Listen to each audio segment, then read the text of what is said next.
नमस्कार दोस्तों, आपका स्वागत है। आज की हमारी कहानी है वारिश का सच। विशाल अपने पिता का सबसे लाडला बेटा था। एक ऐसा बेटा जो बचपन से ही अपने घर की उम्मीदों का केंद्र था। एक बड़ा सा घर, संपन्न परिवार और जीवन में किसी चीज की कमी नहीं थी। विशाल के पिता सुरेश चंद्र अग्रवाल, जिन्होंने अपनी मेहनत से जमीन से उठकर आसमान छुआ था, आज शहर के सबसे सफल उद्योगपतियों में गिने जाते थे। उनकी संपत्ति अर्जित थी, विरासत में नहीं मिली थी। शायद यही वजह थी कि उन्हें उस पर पूरा अधिकार भी चाहिए था। उन्हें ये भी तय करना था कि उनका असली वारिस कौन होगा।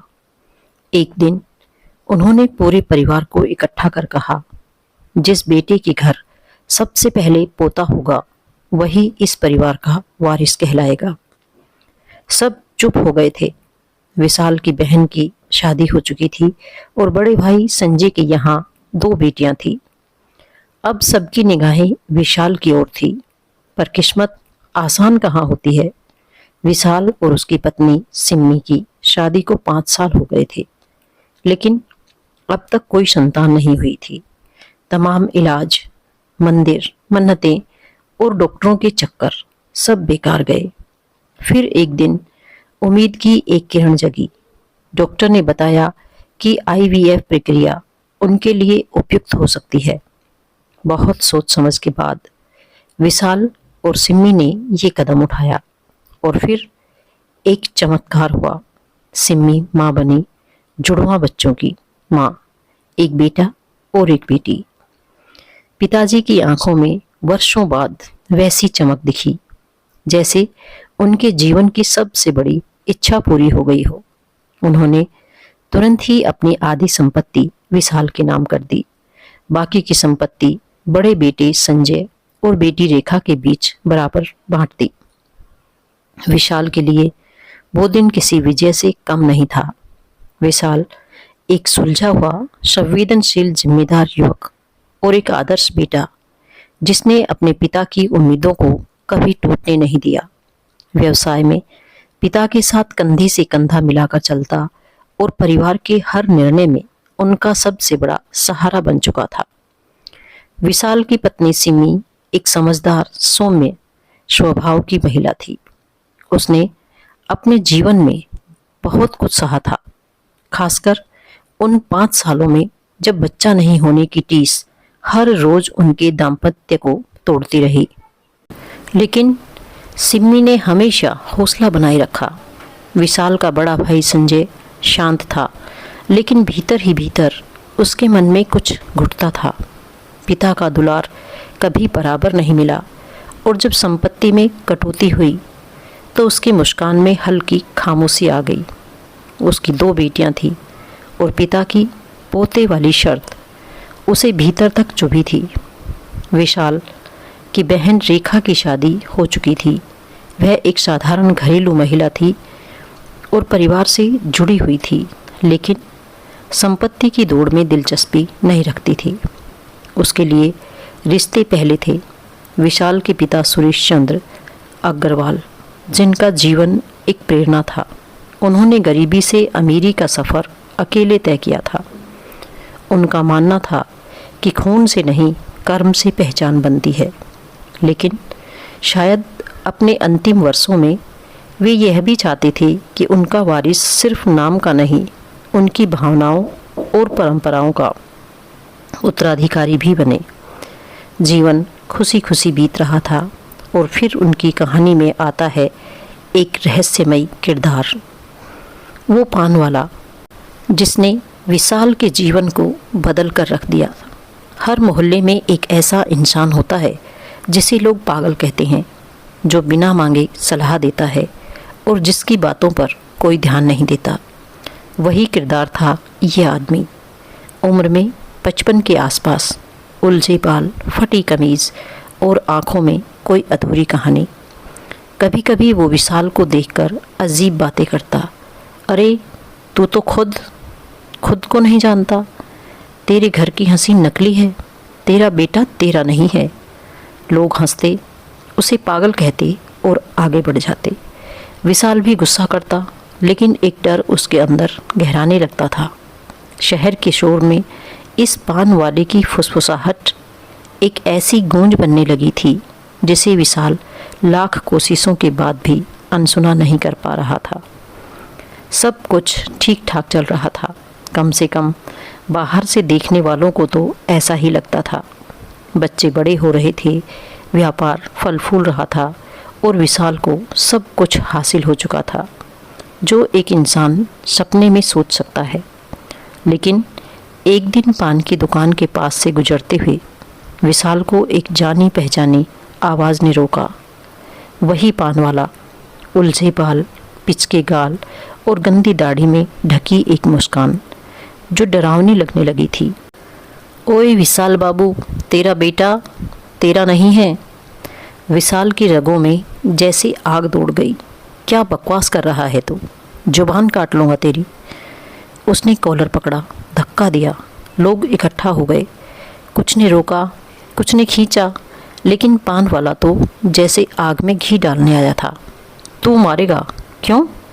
क्योंकि तुझे पता नहीं है, या तुझे डर है कि कहीं पता न चल जाए? भीड़ से किसी ने कहा, छोड़ो विशाल भैया, ये पागल है, सबको कुछ ना कुछ कहता रहता है, इसकी दिमागी हालत ठीक नहीं है। एक बूढ़ी औरत ने भी चुपचाप कहा, इसने पहले भी कई लोगों के बारे में अजीब बातें कही थी, सब गलत निकली, मत उलझो इससे। विशाल ने खुद को किसी तरह शांत किया, लेकिन उसके दिमाग में वो एक वाक्य हथौड़ी की तरह बज रहा था, तेरा बेटा तेरा नहीं है। उसी दिन घर आकर उसने सिम्मी की तरफ देखा।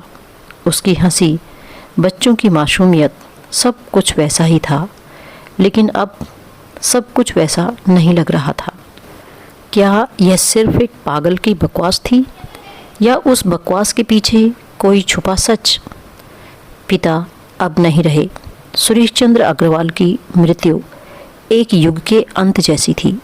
पूरा शहर उनके अंतिम दर्शन के लिए उमड़ पड़ा था, मगर विशाल की आंखें एक अजीब खालीपन से भरी थी, जैसे किसी ने उसके जीवन की रीढ़ निकाल दी हो। उनके चिता की आग अभी ठंडी भी नहीं हुई थी कि घर के रिश्तों में दरारें दिखने लगी। संजय, जो अब तक शांत दिखता था, अब कटाक्ष करने लगा था। वारिस की घोषणा के दिन की चुभन अब उसके चेहरे पर साफ नजर आती थी। बाप को पोता चाहिए था, बेटे से ज़्यादा नाम के लिए औलाद देखी थी उन्होंने।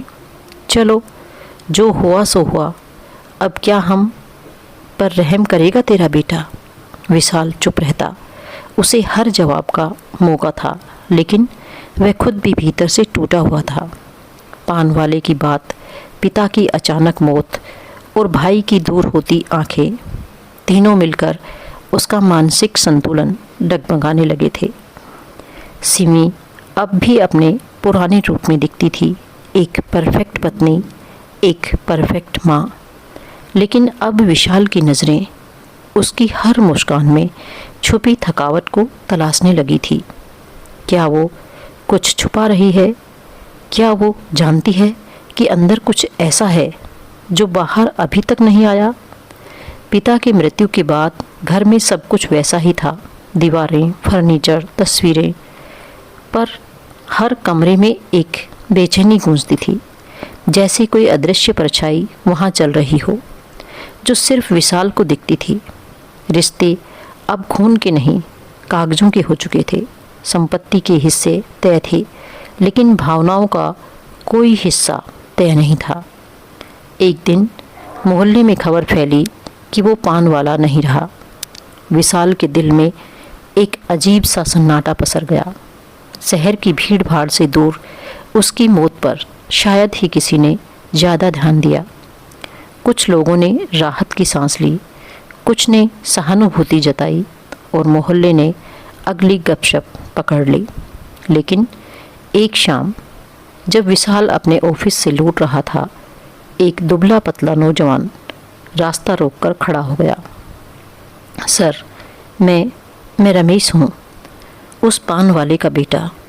विशाल ने एक क्षण को अनदेखा करना चाहा, लेकिन लड़के ने जेब से एक मुड़ी तुड़ी लिफाफा निकाला। ये चिट्ठी मेरे पापा ने सिर्फ आपके लिए छोड़ी थी। कहा था जब मैं ना रहूं तब इसे विशाल को देना, ये उसके जीने या टूटने का कारण बनेगी। विशाल ने झिझकते हुए चिट्ठी ली, उंगलियां कांप रही थी। कमरे में अकेले बैठकर उसने वो लिफाफा खोला। पुराने कागज़ से गंध आ रही थी, वक्त की, राज की और धोखे की। विशाल, जिस सच से सबने तुझे बचाया, अब वो मेरे साथ चला जाएगा तो तू खुद को झूठ में जिंदा रखेगा। तेरे दोनों बच्चे आईवीएफ से हुए थे, ये तो तू भी जानता है, पर तू बाप नहीं बन सकता था। उनका जैविक पिता कोई और है, ये शायद नहीं जानता, लेकिन तेरे पिता सब जानते थे। तेरी पत्नी भी जानती थी। तेरे ही भले के लिए छुपाया गया सब कुछ। तेरी मुस्कान को टूटने से बचाने के लिए झूठ बोला गया था। अब जब तू ये पढ़ रहा है, मैं नहीं हूँ, पर ये बोझ अब तेरा है मेरे बेटे। मुझे लगता था तुम्हें यह पता होना चाहिए। हर शब्द एक कील की तरह दिल में धंसता गया। कागज़ हाथ से फिसल गया, कमरे की दीवारें सिकुड़ने लगी और विशाल, जो अब तक खुद को जीवन का विजेता मान रहा था, एक अजनबी सच के सामने नंगे पांव खड़ा था। सिमी और उसके ससुर के बीच ये बातचीत हुई थी, जहां सिमी ने बताया था कि आईवीएफ से बच्चे होंगे और विशाल को बताने की हिम्मत नहीं हो रही थी। सिमी, अगर विशाल सच जान जाएगा तो वो टूट जाएगा। मुझे नहीं लगता वह इसे सहन कर पाएगा। तो ससुर ने कहा, पर यही सच है और सच हमेशा सामने आना चाहिए। शाम का वक्त था। अस्पताल के बाहर एक बेंच पर सिमी बैठी है, हाथों में रिपोर्ट्स और उसकी आंखें खाली, जैसे कोई तूफान उसके अंदर मचल रहा हो। तभी रमेश चंद्र उसके पास आकर बैठते हैं और धीरे से उसकी तरफ देखते हुए कहते हैं, रिपोर्ट्स वही है ना जो डॉक्टर ने सुबह कहा था? सिमी सिर हिलाती है लेकिन बोल नहीं पाती। बोलो सिमी, मैं तुम्हारे पिता जैसा हूँ। इस खामोशी का मतलब जानता हूँ। सिमी आंखों में आंसू लिए भर्राई आवाज़ में बोली, पापा, डॉक्टर ने साफ कहा है, विशाल कभी पिता नहीं बन सकता। और मैं उसे कैसे बताऊं? वो ये सुन नहीं पाएगा, टूट जाएगा। थोड़ी देर खामोशी के बाद रमेश चंद्र कहते हैं, और तुम, क्या तुम नहीं टूट रही हो? उसे बचाते बचाते तुम खुद को ही खो दोगी। सिमी ने सिसकते हुए कहा, 5 साल हो गए पापा। हर बार उसकी उम्मीदें टूटती है।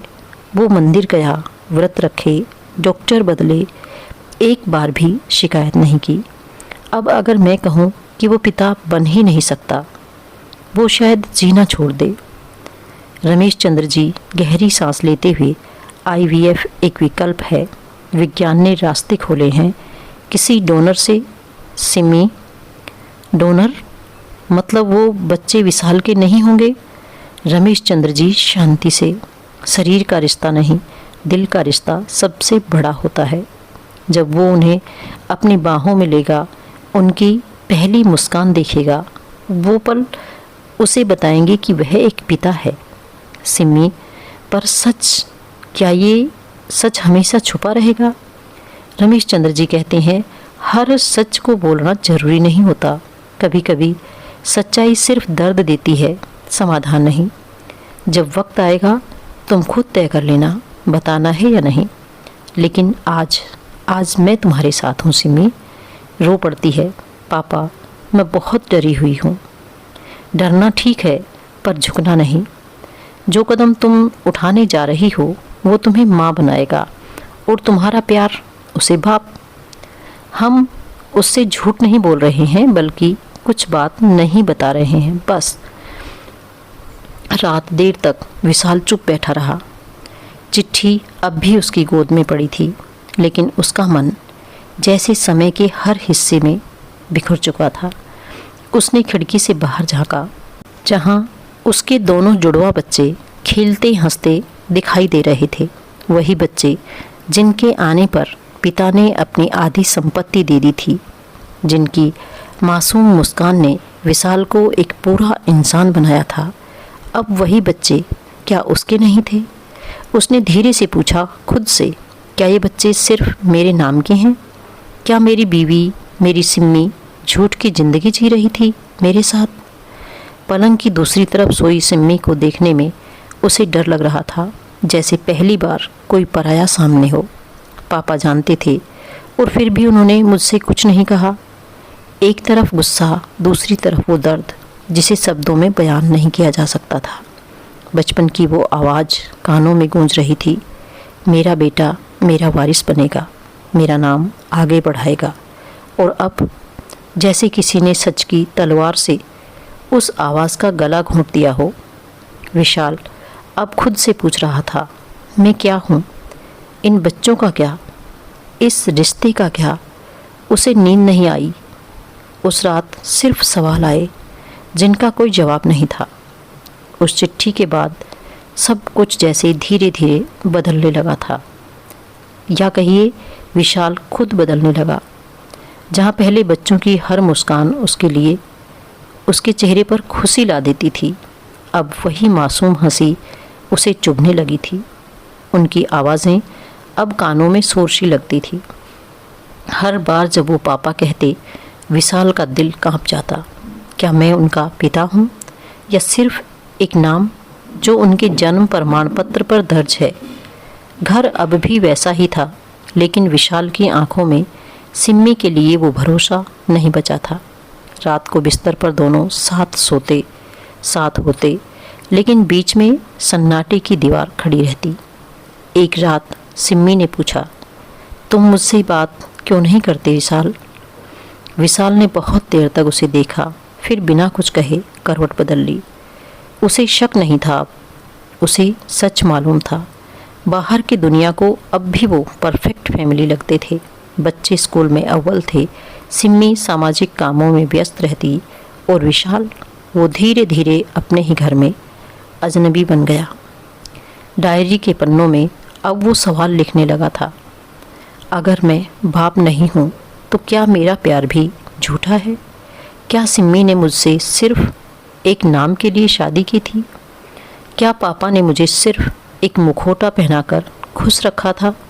हर दिन वो थोड़ा और टूट रहा था और सबसे ज़्यादा बच्चों से दूर हो रहा था, जिन्हें उसने गोद में उठाकर दुनिया की सबसे बड़ी खुशी महसूस की थी। अब वो उन्हें देखकर मुस्कुराने की कोशिश करता, पर अंदर से जैसे एक खालीपन भरा हुआ था। एक ऐसा खालीपन जो चुपचाप उसकी आत्मा को खा रहा था। विशाल उस रात देर तक अकेला बैठा था। कमरे की दीवारों पर फैली चुप्पियाँ और दिल में तैरते सवाल जैसे किसी तूफान से भी अधिक भयानक लग रहे थे। उसने धीरे धीरे उन तस्वीरों को देखा जो उसने कभी सिम्मी और बच्चों के साथ खींची थी। वो मुस्कुराते चेहरे, वो हंसी, वो प्यार, जिन्हें अब वह देखना नहीं चाहता था, लेकिन फिर भी देखने से खुद को रोक नहीं पा रहा था। क्या वो सच में सिर्फ एक झूठ का हिस्सा था? क्या उसने सिर्फ एक अभिनय किया था? सिम्मी के साथ बिताए वो पल, जब उसने बच्चों के पहले कदम को देखा था, उनके पहले शब्दों को सुना था, वो सारी यादें अब उसे कचोट रही थी। अब वो सोच रहा था, क्या उसने उन्हें कभी सच में पिता के तौर पर माना था? क्या उनका प्यार केवल एक दिखावा था? तभी कमरे का दरवाज़ा हल्का सा खुला।